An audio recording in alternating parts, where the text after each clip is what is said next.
Welcome, Stephanie Meyer, to the Take Flyt podcast. Stephanie is founder of Project Vibrancy Meals and a health mentor for midlife women. She has written 3 cookbooks, authored 52 weeks of meal plans, and written a healthy food blog since 2006, back in when the prime time of the blogs was happening, right? Exactly.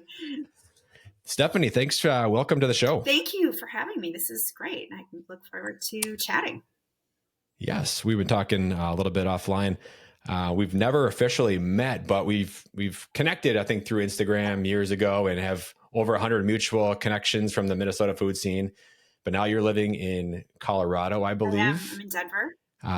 What brought you out there? Well, it was kind of a combination of things. I initially thought about moving to Colorado back in 2016 when my youngest sister did. And I took what I call a sabbatical, but I left Minneapolis and I stayed in Boulder. I had a connection to stay in Boulder for a couple of months and absolutely fell in love with it. Loved the lifestyle. Really felt like it was meeting up with where my business was going in terms of the lifestyle, the healthy lifestyle focus here in Colorado. But I didn't do it. And that's great. And then I almost did it again during the pandemic when I went to Montana and spent 4 months with my family and thought, okay, this is my moment. I'm moving out west. And then I didn't do it. And I moved back to Minneapolis. And then my son and my daughter-in-law, moved to Denver. And when they announced it, I said, wait, I'm the one who's moving to Denver. But it worked out great. And that I felt like that was the sign for me when they made that call and they loved it here. And they said, we are not coming back to Minneapolis. Then I started to put the plan in motion. So, and now I'm here. I moved here in October. Wonderful. So. And I've never spent too much time out in Colorado or the Denver area specifically, but how would you compare and contrast the Minneapolis and Denver metropolitan areas? Well, they're actually quite similar. It's really bizarre. Yeah. I think people think of Denver because it's the Mile High City. Obviously, the Rocky Mountains, put a huge stamp on the whole scenery and whatever, but the mountains are pretty far away. And Denver is a flat city, very similar to Minneapolis. And so I'll be strolling along or driving along and I'll just be kind of spacing out. And then I'll see the Rockies and I'll be shocked and think, oh my God, I moved to Denver. I forgot. Yeah, you don't get that here. You do not get that there. Minnesota. No. But you just kind of fall into it and they're different, but they're the same. The climate here is, much friendlier. There's 4 seasons, but it's dry and there's lots of warm days in the summer. And Denver's actually sunnier than LA. So the sunshine is really nice, but I can see it shining through behind you. I know it is. It's like, woo, really bright. But the culture of that, Midwest sort of chatty friendliness is very much alive here. And this is a city of transplants. So there are a lot of people from the Midwest here. There are a lot of people from lately, California and the West Coast. And, Denver native people they have views about it. Yeah, I'm sure they do. But I run into Minnesotans all the time. I mean, literally all the time. So it feels pretty similar. That's wonderful. Yeah. So let's hear about Project Vibrancy Meals. I get your newsletters frequently and I love them. I read them and it's you can tell there's a lot of energy and positivity and just kind of like, it's who you are as a person. It's very natural. Sometimes you read newsletters and blogs and emails and it feels a little forced or they're trying to fill the space. But when I read yours, it feels very natural and it feels, so it's congratulations on that. It's your authentic self. You can feel it when you read it. That is, that's the highest compliment. I really appreciate it. Thank you. Yes, no, you're welcome. So I want to hear about Project Vibrancy Meals and what it is, how it got started, and who it is that you attract to Project Vibrancy. Sure. Well, Project Vibrancy Meals, really grew out of the blog. So I started the blog, which is called Fresh Tart. Actually, it was initially called The Moderate Epicurean, and which is a terrible name, but it really does. Like, it's very high end. It's very high end. Sounds like the moderation. It was called The Moderate Epicurean, and the tagline was "A Quest for Measured Pleasure," which I thought was very cheeky and clever, and it was kind of embarrassing now. However, in that idea of moderation and just trying not to be extreme which, as you know, nutrition can go into wacko places. But Mhm. also to, at the time I was doing a lot of food writing about restaurants too. And that, sort of like, at the time, back in 2006, the restaurant scene in Minneapolis was all about debauchery. It was just like heavy food and lots of drinking. And that was kind of the thing. So I was trying to sort of find that place of capturing the deliciousness of the restaurant experience and some of my favorite home cooking. I'm really drawn to kind of French and European sort of flavors, and but with a healthy angle on it. So that's Mhm. sort of the nugget that I've carried through, and the meal plans grew out of the blog. So the blog really took on a life of its own, and it created a community actually of bloggers. So I Yeah. created a food community called the Minnesota Food Bloggers. Never did the Minnesota food or the Minnesota personal chefs. Yeah, As we a missed group. out on Yes, that. but the food bloggers, we used to get together. This is early days before Instagram, and Hmm. it was kind of like, you know baby influencers in a way, and we would go into restaurants and write about them, and it was really fun. I got to know a lot of people that way. um, but the blog, I started writing for Minnesota Monthly Magazine and started blogging for other people, and other blogs nationally.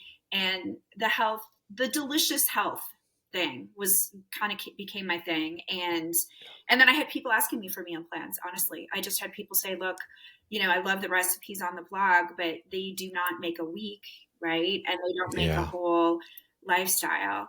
And would you ever try your hand at that? And so I did. And I initially, and still, created them as a monthly membership. And so people get a meal plan once a week, and it's very detailed. It's grocery Mm. shopping, very specific lists, very specific instructions for how to, set up beforehand, do the mise en place chopping beforehand, kind of teach a little bit of restaurant, chefiness in Hmm. terms of that working ahead, batch cooking, doing that initial prep. Right. And then, and the focus at the time was really people who had food sensitivities and autoimmune disease and were just having a heck of a time trying to Yeah. Oh, eat I can better imagine. cooking, healthy cooking. Yep. And after Yeah. that, it grew into coaching. So I had the meal plan people say I could use more support. And I started meeting one on one with people, started teaching cooking Oh, classes, and that has just sort of continued to evolve. wow. So it kind of naturally worked itself from you doing meal plans to you doing meal plans and one-on-one coaching with clients. That's absolutely it. Yep. Wow. So do you still find yourself the majority of your clients, are they still have food sensitivities, autoimmune, or what's the breakdown of the clients that you seem to attract? Yeah, I would say these days that that's the minority of people, as it has evolved. A lot of the people that signed up for the meal plans didn't have food sensitivities. They just really wanted that nutrient density, and they wanted to understand Hmm. how to eat enough vegetables. To eat vegetables multiple times a day, or plants at least, vegetables and fruits multiple times a day, because Yeah. most people don't. We know this. Most Americans don't even come close. And they wanted to understand how to get enough fiber without, having to take supplements, just to have it kind of built Hmm. into meals. And so in the end, my niche has ended on midlife women. But I've got clients who are 22. I've got clients who are, Yeah. 85. So there's a big range. I've got men. It's not only women, but I'd say, 90% are women between the ages of probably 40 and 65. So kind of in there, Hmm. and women who are starting to enter perimenopause and notice changes in their weight distribution and in their energy level, and having a lot of hormone fluctuations, lots of fatigue, and all the things that you could get away with in your 20s and 30s. Yeah. You just lose your ability. I mean, men and women both lose their ability to get away Yeah. with it as you get into your 40s and beyond. So, yeah. Wow. Okay. So these are people that they clearly enjoy cooking Oh, still. yeah. Well, Yeah. I would say 80% enjoy cooking. Um, and the other 20% don't. And that has its own set of challenges, but maybe they have Mm-hmm. a spouse who really does. And Okay. that works. Okay. And then for the people that Yeah. really just don't, I would say for a lot of the women who are in, full retirement, they're they're tired of cooking. They've cooked for their families their entire lives. Mm. Some of them are divorced, some of them are widows. But if they're the single women in retirement are a little burned out on cooking and taking care of other people. And so we come up with other ways because there's a lot of crap processed food out there, but there is Yeah. more high quality pre-prepared food all the time. And so I help people kind of man that. And so we put together hey, you can grab some terrific meatballs from Costco. You can grab some, roasted salmon from the co-op. You don't have to cook everything from scratch. And you can be Right. very happy. Yeah. Yes. Yeah. Because food can be very overwhelming, and I talk to a lot of my clients as a personal chef. The last thing you want for food to be is a stressor. Yes. That sort of defeats the whole purpose. Yes. You Since want a to be lot able to of people enjoy are the having food. health problems because of stress. Right. Yes. So how can we eliminate the food as a stressor? Yes. And if it happens to be someone cooking all your meals for you, if you, by all means, if you have the ability to do so, do so. Otherwise, if you are looking for recipes, try to find ones that you can produce, and they have websites that you can do recipes under 20 minutes, or like you said, you can supplement a meal. You can have something already made and then add a few things to it that might Bingo.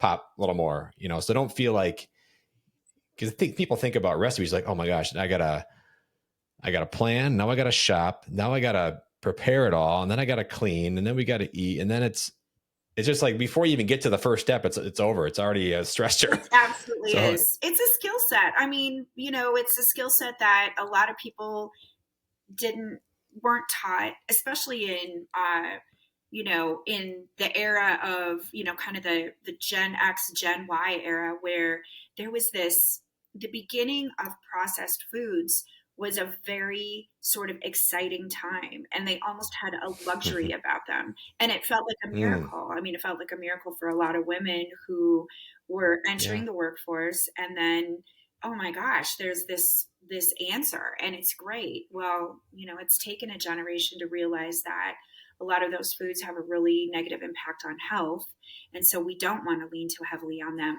Now what's the answer? And then unfortunately you had a generation who didn't have to learn how to cook because they were really leaning on these processed foods. And unless you're a weirdo like me or you, and you just actually as a kid love cooking, I assume you were kind of always enjoyed it.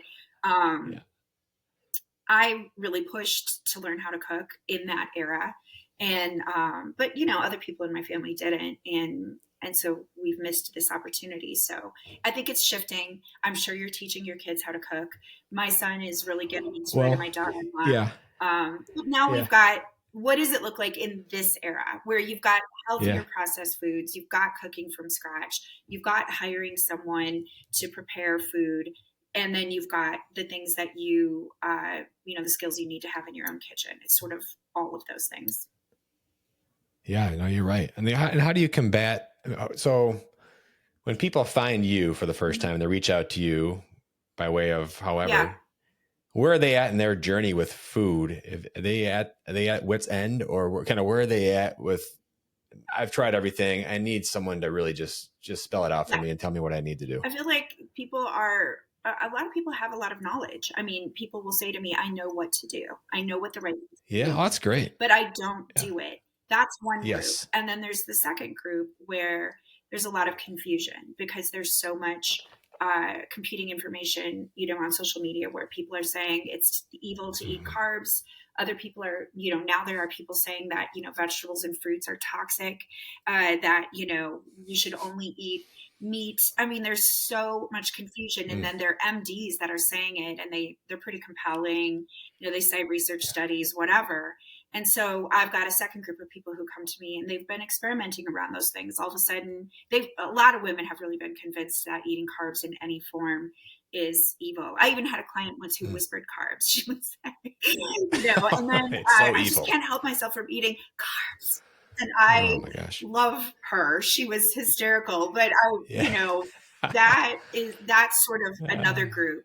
And then I've got this, this third category of women who really have done it their entire lives. They've been very healthy.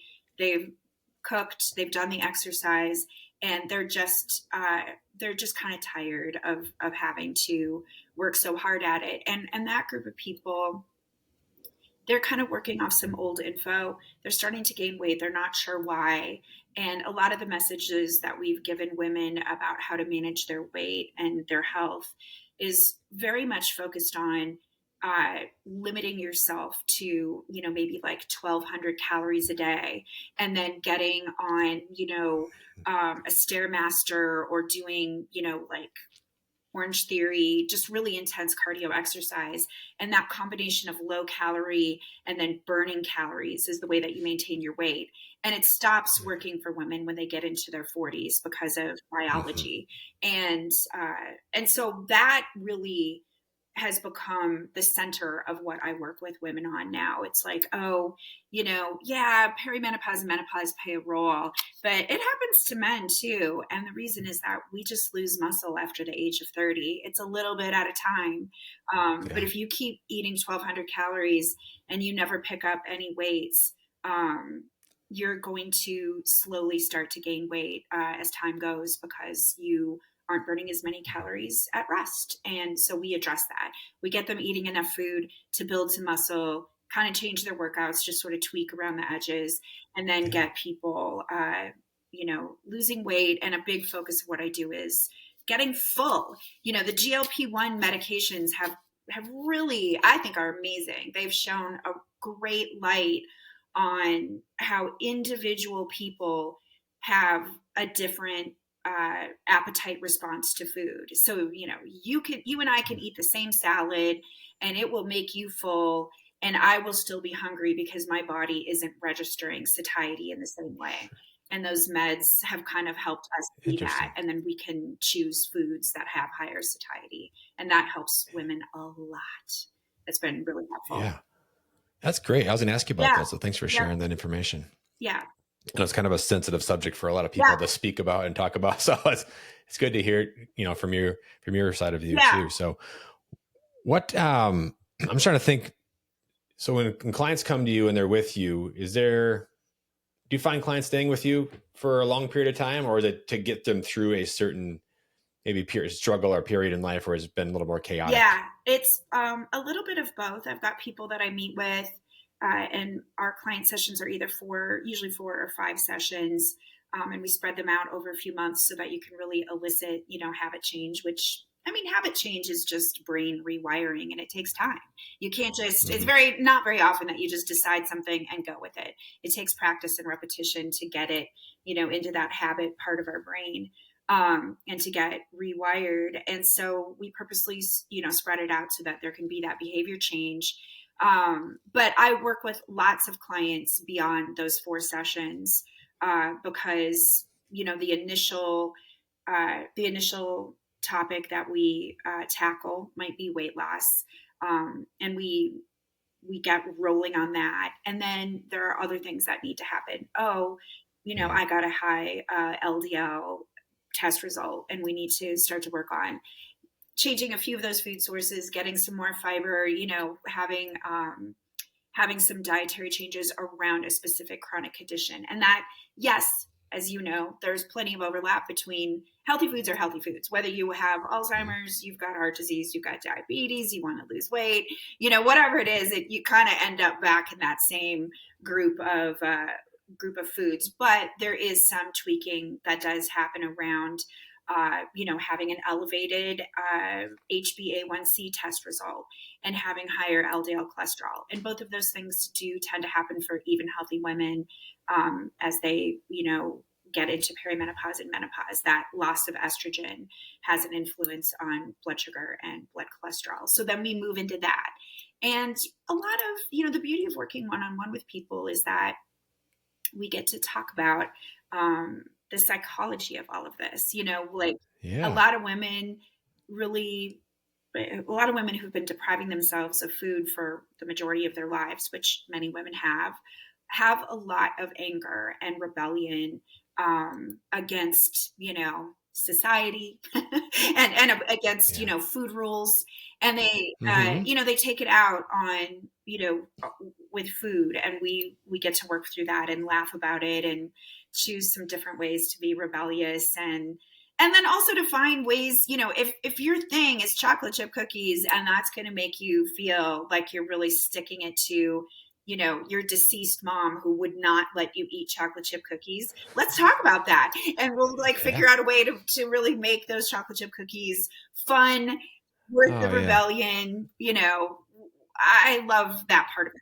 That's great. Well, I think that's the part of the business that's what separates you right there. Yeah, There's meal plans out sure. there all over the internet, Absolutely. and people can find them if they want to find Yep. them. But how many offer the chance to actually speak one-on-one with another person that can listen to them and understand where they're at, and not everybody is the same, and everybody's situation is Yeah. different, and everybody's going through this food journey and health journey Yeah. differently. And being able to talk through these things is so much more than just like looking at recipes and making them. That's part of it, but like this part that you're offering is so unique and so rewarding, I think, for anybody that's coming to see Well, you. that's really nice of So I you. think that's really neat. That's Yeah. really nice. I think that a Yeah. lot of people are better at eating healthy, and I'm sure you've noticed this too, if they know why they're doing it. Like if you know that eating more fiber means that your LDL is actually going to come down, that makes it more interesting to actually eat the fiber than Yeah. just being told, Education. oh, fiber's important. Everybody already knows that. And I'm sure you Yeah. experience the same, that by the time people hire you, it's because there's that next level of deciding this is imperative, and I'm going to see the results in very specific ways. I don't want my health to deteriorate. I want my kids to have good habits. It's not just about this blanket, you should Mhm. do this because it's healthy, whatever healthy is, right? Yeah. Yeah. Very vague Yep. term. Okay. Well, thanks for sharing all that. I want to get into what this podcast is Yeah. about. Take Yes. Flyt. And why people come to listen to Take Flyt. It's about those moments in life where you kind of were at crossroads, potentially professionally or Yeah. personally, and you decided that where you're at in life wasn't going to cut it for the rest of your life, and you had to make a change. And I want to hear maybe one or two Take Flyt moments in your life where you decided now's the time. Yeah. Wow. Well, they're very, I'm sure a lot of people say this to you. I know they do, that they all kind of fit together. So the personal, professional Yes, they do. Yep. turns are probably related to each other. And it Mm-hmm. definitely was for me. So um, I really embarked on this idea of turning this passion that I've always had, for cooking, but also for healthy cooking. I struggled for a long time. How do you monetize this? Like I didn't know. I wasn't interested in blogging in a really big way, and just being in that constant, recipe development moment and having brand deals and that kind of thing just didn't light me up. Although I love the people that it does, and so I knew I wanted to.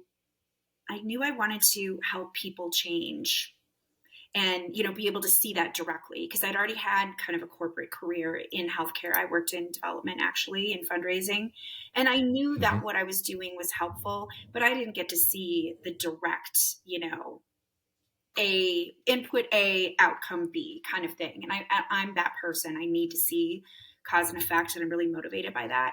um, and I had a very good business coach who I actually met at the end of my marriage. So my ex-husband, who's a great friend of mine, he's the one who introduced me to this coach. And we started talking to him, at the end of our marriage. We decided to get divorced.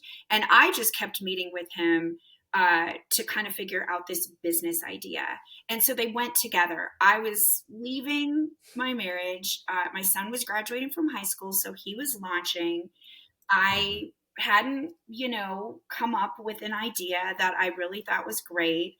I've got this food blog. I've got this audience. I've built this trust. People love these recipes. Where is this going to go? And so the first twist was the meal plans and, creating that and turning that into a business. And then he was the person, honestly, who really kept encouraging me to coach. He was a coach, but he kept saying, "You would be great at this. This is what you love to do." Yeah. And so taking that step and that risk was terrifying, absolutely terrifying for me. And and the marketing of it, which you can relate to, getting on social media Mm-hmm. and making yourself visible is very intimidating. It's, Mm-hmm. there's lovely people out there, and I feel like my Instagram followers are very, very nice to me, but you only have to look at Instagram for 5 minutes to see that there's a lot of mean out there too. That's So it right. takes a lot of courage to do that. And as a woman, I think it is different for women, and especially when you're in the health space, because then you're going to have people say, "You don't look very healthy. You're too old to do this. You're, mean, mean, mean, mean, mean." And I just had to sort of, get myself ready for that. And it was very scary. It's still scary. I still, struggle with it. And I'm just assume that I always will. I don't think anybody thinks it feels good, to have No, your appearance uh, uh, criticized and to have people question your abilities and your credentials. I'm not an MD. I'm not a PhD. What are you doing in the coaching space? That kind of stuff. But the leap of faith uh, really was that, you know, what's the alternative? I'm not going to just wish that I had tried and feel that regret. I couldn't face that idea. And so that was yeah, scarier than, whatever the internet is going to do to me. So for that's the awesome. moment. Yeah, But then there was also the part of, I just was I had freedom in a way that I hadn't had before. I wasn't in full-time parenting any longer. I wasn't, married any longer. And, and the move to Denver, it fits this same theme and the same thought process of this constant reminding myself that, I'm much more free than the average person is. That's very scary because it's just me, and I'm counting on just me. But I I want to test my mettle. I want to figure out marketing. I want to figure out how to run this business. I want to figure out how to reach more people. I want to do, those are all extremely challenging things that have nothing to do with coaching. There's like that whole marketing and business aspect of it too. Um, and how do you go about all of that? But it's incredibly challenging. And what the heck else am I going to be doing? I mean, I want to do it. I want to push myself and try. And then if I can change people's lives along the way, then how cool is that? I mean, that really is what motivates me. So yeah. yeah, Thank you for sharing yeah, that. And that's been really has been the common theme of all the you bet. guests I've had on here is, you have to discover yourself Yep. first. But when you do find that, take flight moment, you go for something, a lot of times you're doing it because you want to serve Yeah. others and help others kind of get to where they intend to Yep. go too. So it's an act of service, which is,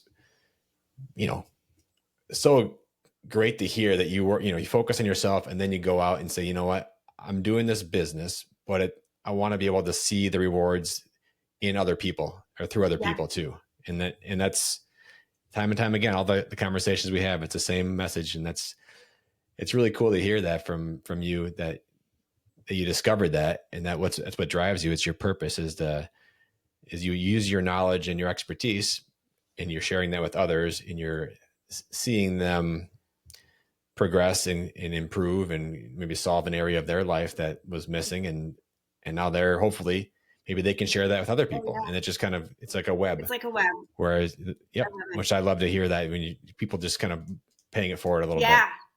It's, uh, I mean, I see a lot. We both do. Everybody does. There's a lot of searching, out there for people who are Mm-hmm. trying to find, crack the code on, what is happiness and what is fulfilling and what is really the definition of joy.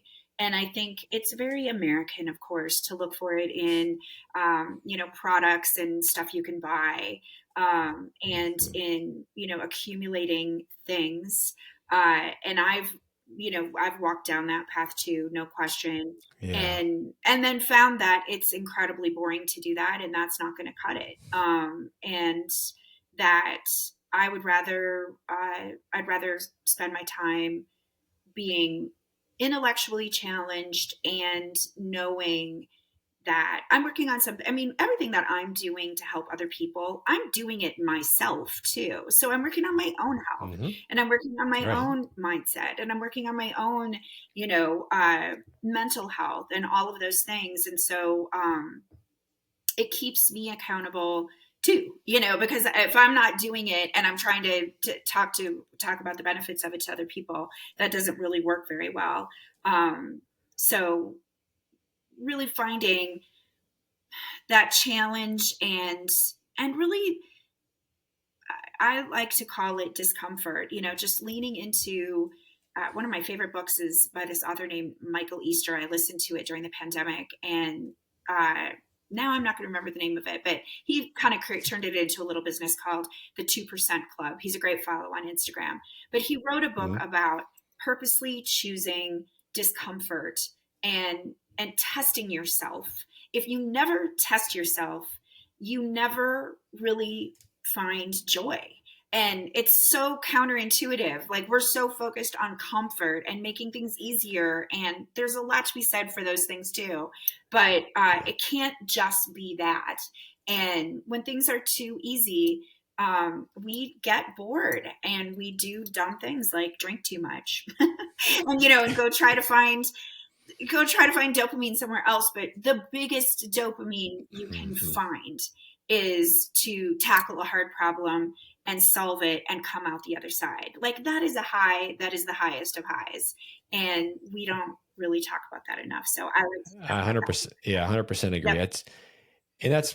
That's part of what Take Flyt is too. It's like taking that chance and going for it, just to find out, if nothing else, to find out who you are. I mean, you could totally fail, but you're still going to have some, you're going to have some incredible experiences. You're going to see what you can do. You're going to find out who you are. And then, of course, you're going to meet all these amazing people along the way. I mean, as we look out and see that people are, talking about the male loneliness epidemic and the adolescent loneliness epidemic, and that people are having a hard time meeting people.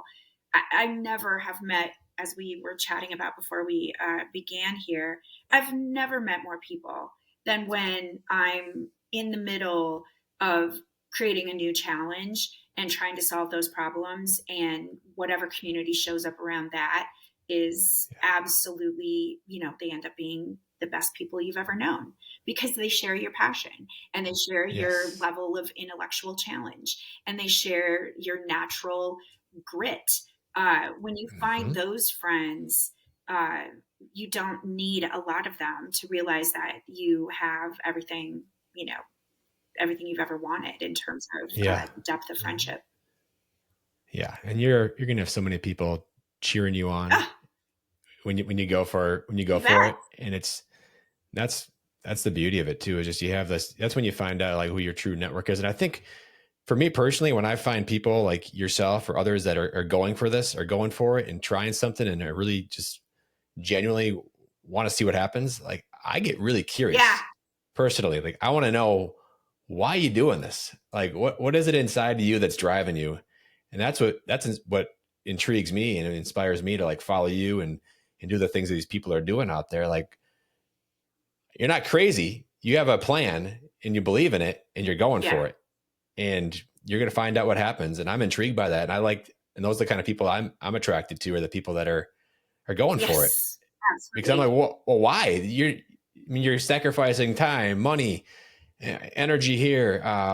There's tons of things you're sacrificing to go all in on something else. And there's got to be a reason why. Yeah, that's so good. I mean, I think we just cracked the code on how to make really good friends. When people, people say, oh, you should volunteer, oh, you should go do this. And those are awesome things. But Mm-hmm. when you find other people that are willing to cheer you on when you take a big risk, and they're willing to be there to help you out too. I mean, I have done Mm-hmm. none of this without huge amounts of help from my family, from my friends, from strangers on the internet, to be perfectly honest. Like, needing help is difficult for me. I don't like to ask for help, but Okay. but I love to help other people, and I have to remind myself of that all the time, that, oh, why would I not want to ask for help and to be grateful for it, and it makes you so much closer to people when you have that quid pro quo going. You help someone, they help you back. That creates a bond like no other. Yeah. Yes. I love that so much. I'm kind of the same way. I don't like to put myself out there and ask for help if I don't, sometimes there'll be times where depending if it's like a home project, that'd be something different. Cause I'm not the handiest of person. I'll reach out earlier than I normally would have in something else, but I like to try to figure stuff out, especially in the kitchen where I feel like I'm, savvy enough to figure something out. If something's not working right, or if you're trying to make a sauce and it just doesn't work, it's like, why? Let me just try to figure that out. I'll spend like 20 more minutes trying to figure this out instead of like going to a resource that will tell me how to do it. But it's one of those things that challenges you in life. I think, like you mentioned earlier, find ways to push yourself and challenge yourself and put yourself in those uncomfortable situations where, you find out who you are a little bit more than just taking the easy way out and going to ask somebody or going to the internet and try to find the resources. It is. It's a great way to not be bored. I mean, a lot of people are really bored, and the solution for boredom, I think, is to, really challenge yourself and to put yourself in a position of being uncomfortable, whether it's intellectually, which is basically what you're describing. Like, it is uncomfortable to study and to tweak and to, experiment and to not be able to solve it. And we're pretty impatient with our ability to hang in there with that uncomfortable feeling for very long. But then you deprive yourself of the joy of figuring it out. I mean, when you solve the problem yourself, you're like, yes, hell yeah, this is great, yeah. right? My wife always gives me a hard time because I'm like addicted to maps on my Yes. car. Like bad. Like I've been to the same place for 5 years and I still put the map directions in. Right.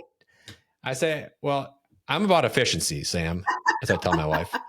Like if I can save 2 minutes taking this route versus this route, she goes, well, then just look at it before you go and then close it. And you're going. Right. Like, what if something pops up, like a deer jumps in front of the road and they have to close that road down? And she's like, shut it, stop. But that's one of those things in life where like, I could probably do a better job of like stretching my brain a little bit and putting the map away and just like figuring it out on the fly, or just figure out a destination and go towards it and see what happens. And, and just instead of just like relying on technology to tell me where to go. Yeah.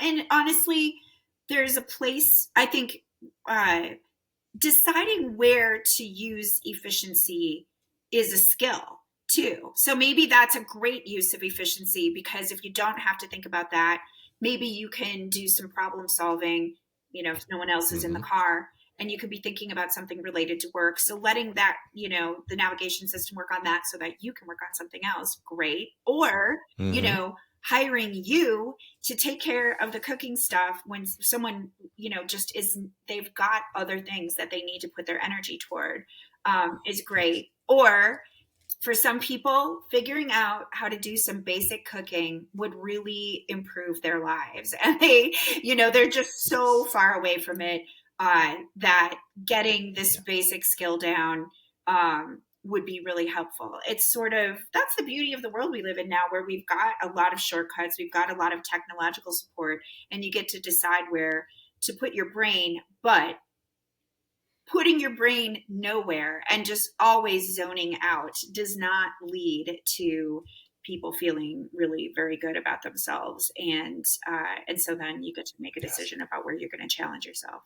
But I like the idea of wandering. I love when I figure out how to get somewhere and I innovate it, just because I'm pretty good at the whole north, south, east, west thing. I don't have the highway system memorized here in Denver yet, but I'll never forget when in Minneapolis, when I realized, wait a minute, 35E goes north and south through St. Paul. It's not intuitive at all. North and south through Minneapolis. I can wing this. Yes. Once you figure that out. All right. I vow to do better. All right. Off this conversation, I will put my map away.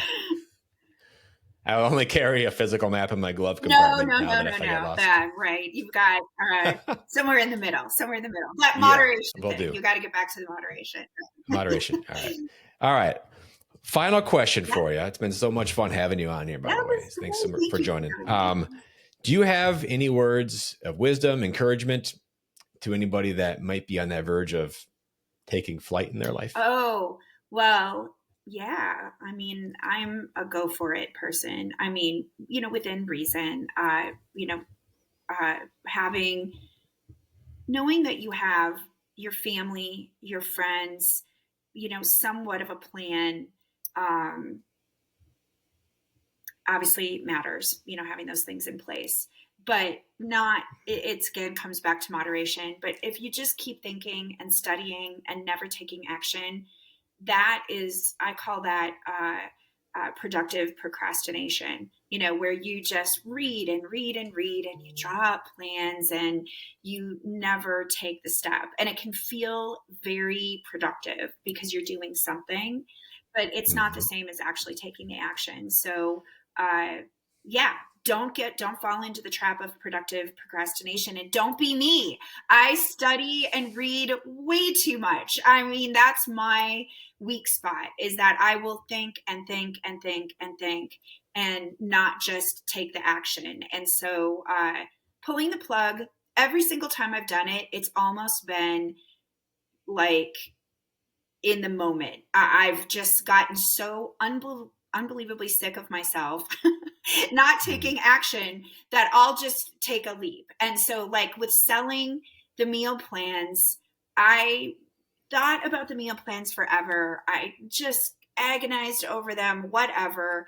And I did not take action until I did a pre-sale. I pre-sold the meal plans. And because it was so scary to have to deliver something to people, that is the thing that pushed me. And so I did the pre-sale doesn't take any tech at all. It's pretty easy to just sell it. I put it out there and then I named a date of when the first one was going to be available.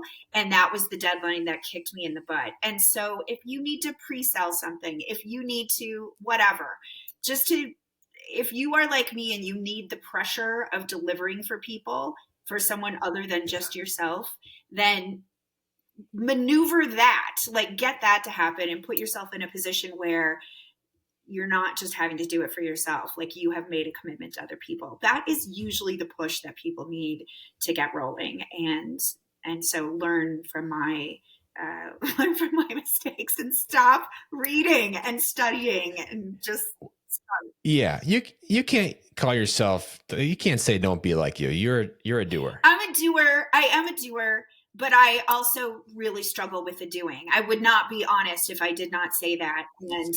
And I'm in the process of struggling with it right now, to be perfectly honest. I've been talking about creating, I've got the one-on-one coaching is giving me the ability to see where people have knowledge gaps and where I might fill them. But I have wanted, to have kind of like a lower price point sort of a course where people can get a taste of what I do and can solve one of the problems that we might solve in coaching. I've been talking about that course for a very long time and I have not delivered it yet. So now I just made a decision. And so I actually had a friend, a helper, who's just said, dude, let it just do the course live, commit to it. And then you have to show up and people are going to be there and you're just going to teach it live over the course of, 6 weeks or something like that, 2 weeks, 6 sessions.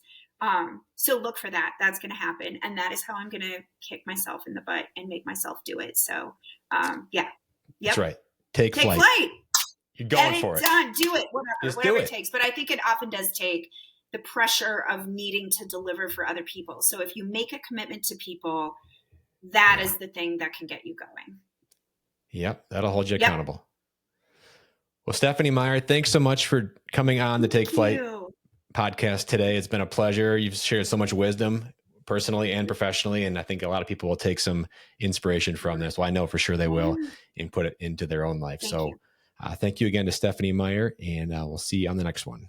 Take Flyt.